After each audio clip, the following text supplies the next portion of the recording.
Hello everyone, সালাম আলাইকুম। আপনারা সবাই কেমন আছেন? আশা করি ভালো আছেন। আল্লাহর রহমতে আমিও ভালো আছি।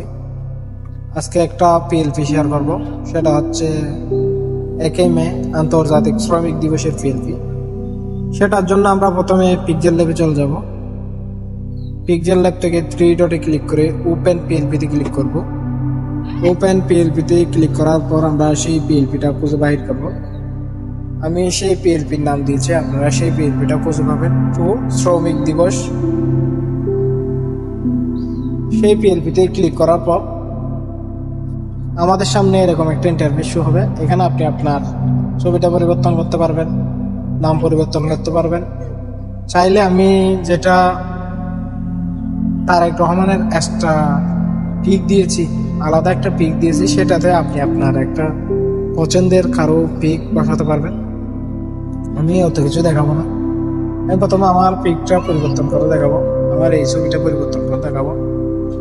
এই ছবিটা পরিবর্তন করার জন্য আপনি আপনার গ্যালারি থেকে একটা ব্যাকগ্রাউন্ড রিমুভ করা ছবি নিয়ে আসবেন।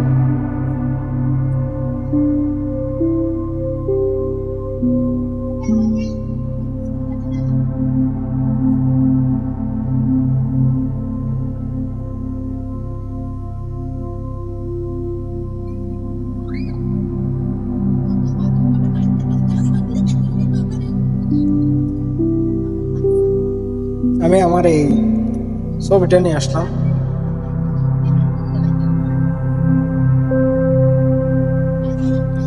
ছবিটা ছোট বড় করে দিবেন আপনার পছন্দ মতো। এরপরে ছবিটা আপনার পছন্দ মতো বসাই, যেখানে ভালো লাগে সেখানে বসাই। এরপরে নামের উপর ডবল ক্লিক করবেন, নামটা কেটে দিবেন, আপনি আপনার নামটা লিখে দিবেন। এরপরে পদবিটা লেখার জন্য আমি যেখানে ইউটিউব কন্টেন্ট ক্রিয়েটর লিখে দিয়েছি, সেখানে ডবল ক্লিক করবেন, আপনি আপনার পদবিটা লিখে দিবেন।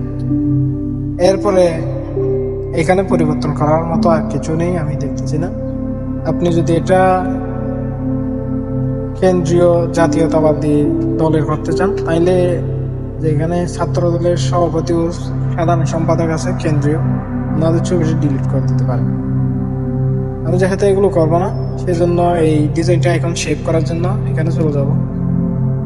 এখান থেকে পেন যেতে থাকবে, এরপরে আল্টাতে দিব, সেভ টু গ্যালারিতে দিব, আর ডিজাইনটা আপনার গ্যালারিতে চলে যাবে। আর এই পিএলপিটা ডাউনলোড করতে 3 সংখ্যার পাসওয়ার্ড লাগবে।